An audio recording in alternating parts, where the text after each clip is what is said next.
Hello friends, good morning. Welcome to Acme commerce academy. आज के session में हम कवर करने वाले standard 11th basics of accounting, जिसमें आज हम देखेंगे basic concept and conventions. So basic concepts and conventions. Now what is basic concept and conventions? पहले ये समझते हैं। See, accounting information, there are so many stakeholders in the business. Like for example, we have our customers, management, owner, suppliers, banking institutions, employees, etc. ये सभी का कुछ ना कुछ फाइनेंशियल इंटरेस्ट है, और एंड ऑफ कोर्स इन्वेस्टर्स। ये सभी का कुछ ना कुछ फाइनेंशियल इंटरेस्ट होता है in the business. So therefore from time to time we need to provide them some information, we need to communicate with them. उनके साथ हमें क्या करना पड़ता है? कम्युनिकेशन, टाइम टू टाइम, कि बिजनेस में क्या हो रहा है, बिजनेस कितना प्रोग्रेस कर रहा है, compare to last year business ने कितना प्रोग्रेस किया, what are the plans of the business, future expansion growth क्या प्लान है। तो all these things needs to be communicated. उसके लिए हमारे पास अकाउंटिंग इंफॉर्मेशन कैसी होनी चाहिए?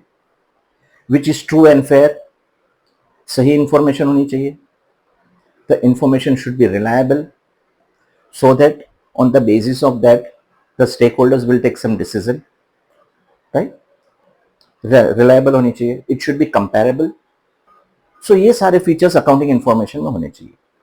Now for that purpose we follow certain rules and regulations. उसको हम बोलते हैं concept of accounting. Whereas convention क्या होता है? Convention means customs.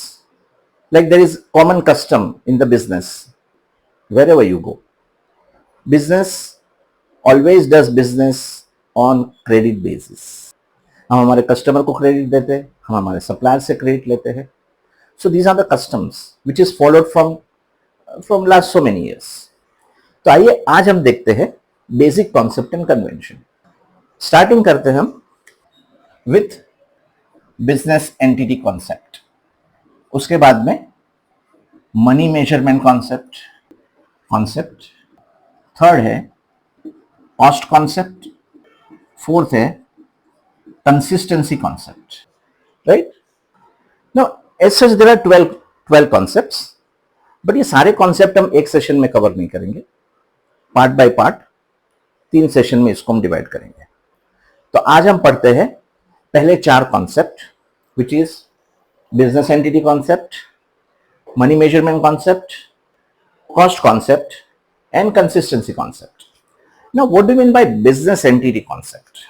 Business and businessman both are separate entity. Means दोनों के identity different है। जो business के assets है वो businessman के assets नहीं है, जो businessman के assets है वो business के assets नहीं है। Same way business की liability है वो बिजनेसमैन की लायबिलिटी नहीं है, और बिजनेसमैन की लायबिलिटी वो बिजनेस की liability. So business and businessman दोनों का क्या है? Separate entity, they enjoy separate entity. Now what does that mean? उसका मीनिंग क्या हुआ? उसका मीनिंग ये हुआ कि whenever we record any transaction in the books of accounts, we will think from the business point of view. Business के नजरिए से सोचेंगे, बिजनेसमैन के नजरिए से नहीं सोचेंगे। विच मीन्स कि we will record only business transactions in the books of accounts. क्या करेंगे हम? We will record only business transactions in the books of account. Businessman's personal transaction will not be recorded.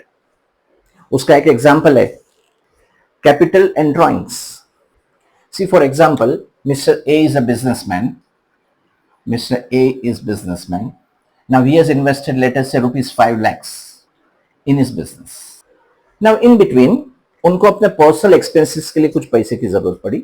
So what he did, उसने business से ही withdrawn rupees 10,000।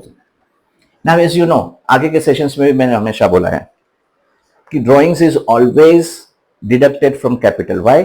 Because we will not record any personal transaction of businessman in the books of accounts. तो हम क्या करते हैं? 5 लाख में से 10 लाख माइनस कर देते हैं। Now capital will be rupees 4,90,000, which means we have not recorded drawings. ये जो drawings था, it is not recorded in the books of accounts. Net capital of the businessman will be rupees 4,90,000.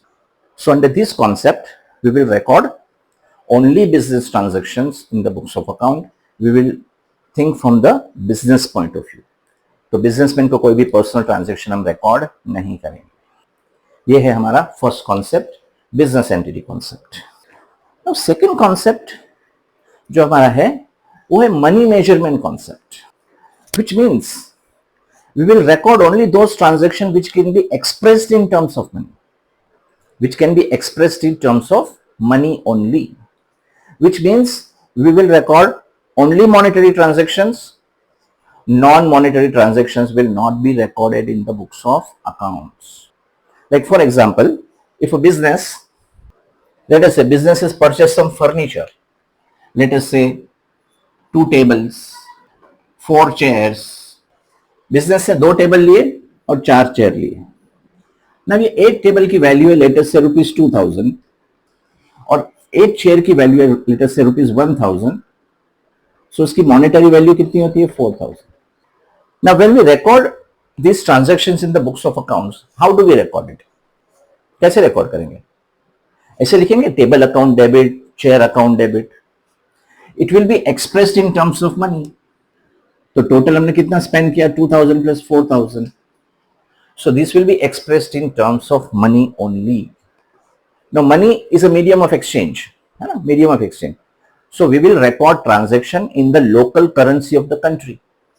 Like in India we record all transaction in rupees, INR, Indian national rupees. In US dollars, in UK pounds, in Europe euro dollars, और जो भी country की currency है, in that currency we are going to record transaction. So here one thing is to be noted, we will record only monetary transaction, जिसके लिए हमने money पे किया है या मनी रिसीव किया है, only those transactions will be recorded. Non monetary transactions will not be recorded. So all transaction will be recorded in terms of money only. This is called as money measurement concept. Clear? I hope पहले 2 concept समझ में आए होंगे। First क्या था? Business entity concept, means where business and business entity both are separate entities, business and businessmen both are separate entities, and we will record only business transactions in the books of accounts. Second, money measurement concept जो मैंने अभी explain किया, every transaction will be expressed in terms of money only, therefore barter transactions will not be recorded. Third, cost concept. Now what do you mean by cost concept? See, in the cost concept assumption क्या है कि we will record any asset at its cost price, and that cost price will be basis for all the further transactions to be recorded, right? Now what do you mean by cost price? Cost price मतलब purchase price नहीं होती। See, जब हम कोई भी goods purchase करते, I mean कोई भी asset जब हम purchase करते, asset की purchase price लेटेस्ट से 2 लाख है, बट ये 2 लाख के अलावा हमें बहुत सारे कॉस्ट इंकर करनी पड़ती है। फॉर एग्जाम्पल, इसके ऊपर हमें जीएसटी पे करना पड़ेगा, इसके ऊपर हमें ट्रांसपोर्टेशन कॉस्ट पे करनी पड़ेगी, इसके ऊपर हमें loading unloading, installation, erection charges, ये सारी कॉस्ट इंकर करनी पड़ेगी। Then only asset will come into working condition and present location. So all those expenses will be added to the cost of the asset. एक example लेते हैं, let us say we purchased a machinery जिसकी cost है 3 lakh rupees. 3 lakh rupees में हमने machinery purchase की। It is called as purchase price. ये हमने परचेज की ना, इसके ऊपर हमने जीएसटी भरा होगा। So add GST at the rate of 18%। 3 lakh का 18% 54,000। सब आपकी कॉस्ट हो गई 3,54,000। ना इसके अंदर नाउ लेट अस से ये मशीनरी मैंने दिल्ली से मंगाई, दिल्ली से यहां तक पहुंचाने का ट्रांसपोर्टेशन कॉस्ट होगा। लेट अस से जो कैरेज पे किया मैंने, carriage means transportation cost, late us से वो मैंने पे किया 20,000 रुपीज, राइट। उसके बाद में loading unloading charges, late us से लोडिंग चार्जेस ये मैंने 2,000 पे किया। अब जब मशीनरी आएगी दिल्ली से, जब तक इसको चालू नहीं करेंगे उसका कोई मीनिंग नहीं होगा, तो हमें इसको इंस्टॉल करनी पड़ेगी। तो मैंने इसके लिए इंस्टॉलेशन चार्जेस इनकर किया, installation charges I have incurred is 10,000 rupees. Now what is the cost of my asset? 3,54,000 plus 20, 3,74,000, 376, 386. So I will record my asset in the books of accounts at 3,86,000. इसमें क्या हो गया, आपका जीएसटी जो tax हमने government को भरा है वो भी इसमें क्या हो गया, इट इज कैपिटलाइज्ड. हमने क्या किया, उसको कैपिटलाइज किया. It is added to the cost of the asset. Now ये हो गया. So I will record my asset in the books of account as 3,86,000, and this 3,86,000 will be the base for recording further transaction. अभी further transaction क्या होता है machinery के ऊपर? Machinery is a fixed asset. So every year we are going to charge depreciation. So depreciation charge करने के लिए हमारा बेस, हमारी जो कॉस्ट प्राइस क्या होगी? 3,86,000. तो इसका एक रूल है, रूल ऑफ कैपिटलाइजेशन. इसको हम बोलते हैं rule of capitalization. Capitalization. When any expenses are incurred to bring the asset in working condition and present location should be added or debited to the cost of asset.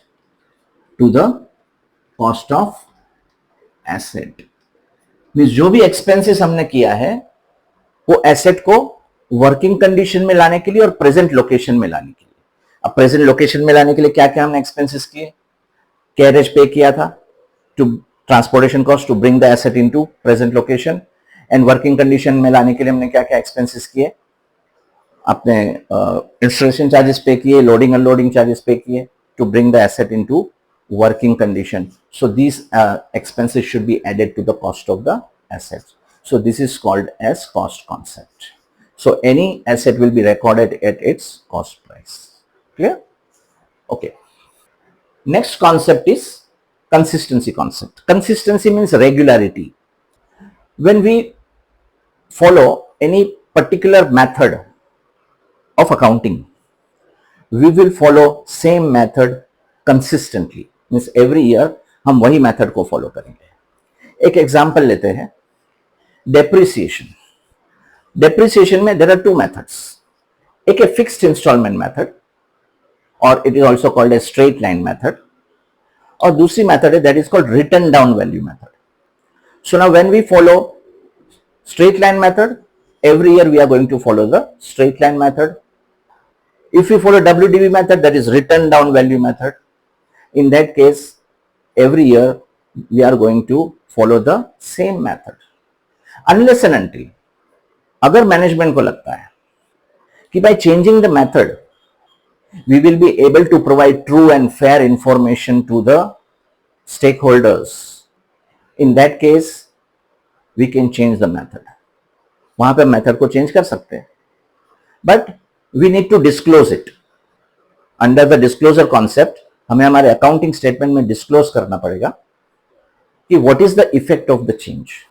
क्योंकि naturally जब दो method है, I will explain you the method in short. See, like for example, machinery ली, यही machinery का concept, machinery का example देता हूं. मशीनरी ली हमने, लेट अस से ऑन 1/4/2016 हमने machinery Lee for 3 lakhs. Now ये straight line method, यहाँ पे मैं करता हूँ WDV method, straight line method and WDV method. Now straight line method में क्या होता है कि we will record the asset को तो हम cost price में record करेंगे, right? But यहाँ पे we will charge depreciation on the original cost of the asset. Every year हम original cost. Now original cost यहाँ पे हमने कितनी निकाली थी? 3,86,000. वो 386 नहीं पकड़ते, 3 लाख से पकड़ लेते. सो हमने 3 लाख रुपीस में एसेट परचेज की. कब की? 1/4/2016 को.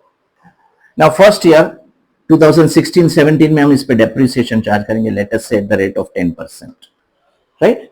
3 लाख के ऊपर 10% कितना हुआ? 30,000. तो पहले साल में मैंने 30,000 चार्ज किया. अब मेरी एसेट की वैल्यू कितनी हो गई? Return down value 2,70,000। Next year again original cost के ऊपर ही मैं डेप्रिसिएशन चार्ज करूंगा 1718 में फिर से मैंने 30,000 चार्ज किया, अब मेरी वैल्यू हो गई 2,40,000। नाउ 1819 में फिर से मैं डेप्रिसिएशन चार्ज करूंगा on the original cost 3 lakh के ऊपर 30,000। So end of the 3 year मेरी एसेट की वैल्यू कितनी हो गई, WDV return down value. Return down value means value which is derived after deducting the depreciation। depreciation को माइनस करने के बाद जो वैल्यू आती है उसको हम बोलते हैं रिटर्न डाउन वैल्यू, राइट। तो यहां पे 2,10,000 आ गया। नाउ WDV मेथड में देखते हैं। फर्स्ट ईयर 30,000 डेप्रिसिएशन चार्ज होगा, सो वैल्यू कितनी हो गई, 2,70,000 हो गई। Now next year return down value के ऊपर मैं डेप्रिसिएशन चार्ज करूंगा, मतलब 2,70,000 पे 10%, सो 27,000, सो 2,43,000 हो गया। नेक्स्ट ईयर में 2,43,000 पे डेप्रिसिएशन चार्ज करूंगा एट द रेट ऑफ 10%, 24,300 होगा। So end of the third year मेरी WDV कितनी हुई, रिटर्न डाउन वैल्यू 2,18,700, यहां पे कितनी है, 2,10,000, राइट। तो if I am following straight line method, तो हर साल मैं स्ट्रेट लाइन मेथड ही फॉलो करूंगा। अगर मैं WDV मेथड फॉलो कर रहा हूं तो वही मेथड फॉलो करूंगा। In case change in method, अगर मेथड चेंज होती है तो इसका जो नेट डिफरेंस है, अब यहां क्या हुआ, यहां डेप्रिसिएशन ज्यादा चार्ज किया है 30, सो 90,000, यहां पे डेप्रिसिएशन कम चार्ज हुआ है, राइट। तो जो भी डिफरेंस आया 8,700 का, this should be disclosed in the accounting statement that because of the change in accounting method, this is the net effect।